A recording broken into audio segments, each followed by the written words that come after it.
Welcome to This Explainer. Today, we're unpacking something pretty mind-blowing, the invisible nervous system of our cities. We're talking about how we connect people, goods, and the entire globe. Seriously, every time a package lands on your porch, you're interacting with this massive, pulsing network. So, we're going to trace that journey, going all the way from your local street corner right out to global logistics. Okay, let's dive into this. Have you ever wondered what happens when a city's resources are just in all the wrong places? This is the core friction of urban design, what we call resource asymmetry.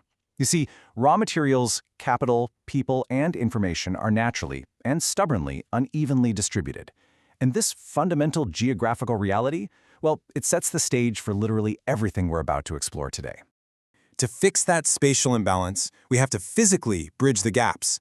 This creates a permanent, relentless demand for movement, which really boils down to three main things: commuting, trading, and migration. Without this constant pulse of movement, the whole urban organism just shuts down. Let's think about this on a personal level, specifically the physical separation of home and work. In most modern cities, where we live is physically quite distinct and distanced from where we work, which is usually right in the city center. Because of this gap, daily travel isn't just a chore, it's absolutely essential. I mean, it's how we get to our jobs, sure, but it also gives us access to the social activities and amenities that are super crucial for our emotional well-being. And it is fascinating to see how urban planners tackle this daily travel at a micro level. 400 meters. That's not just some random number pulled out of thin air.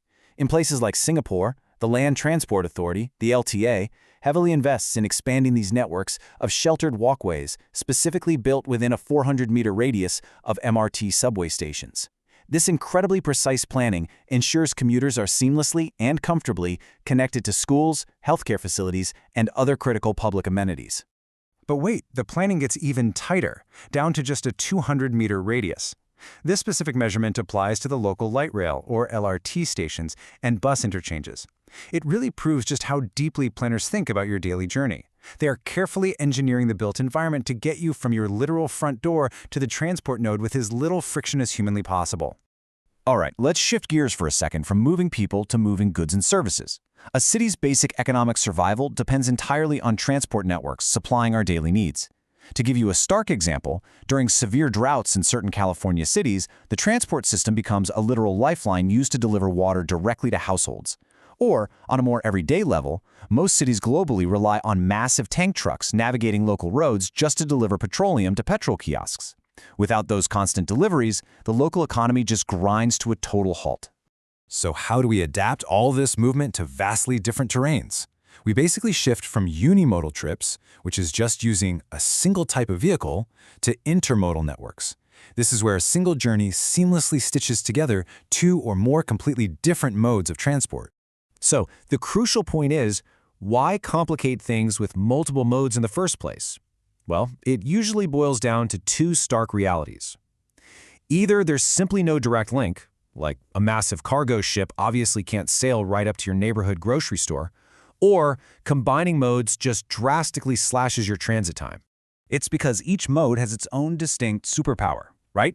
Air transport gives us incredible velocity, which, by the way, is exactly why your e-commerce shipping fees absolutely spike when you hit that next day delivery button. Meanwhile, land and water transport trade that blazing speed for sheer volume. They are the ultimate workhorses for moving massive, heavy quantities of non-perishable goods. When a city successfully weaves all these different networks together, we achieve true intermodal connectivity. The definition here is the seamless movement of passengers and freight using two or more transport modes. It's really all about leveraging the unique strengths of each individual mode so perfectly that the handoffs just become virtually invisible to us. Let's actually visualize this intermodal journey with the real-world scenario. Imagine tracking a non-perishable package. Step 1, it's shipped across the ocean by water or moved by long-haul land transport. Then, Step 2, it hits a hub and is dispatched to a local delivery truck. Finally, Step 3, that truck navigates the local roads and arrives seamlessly at its final destination.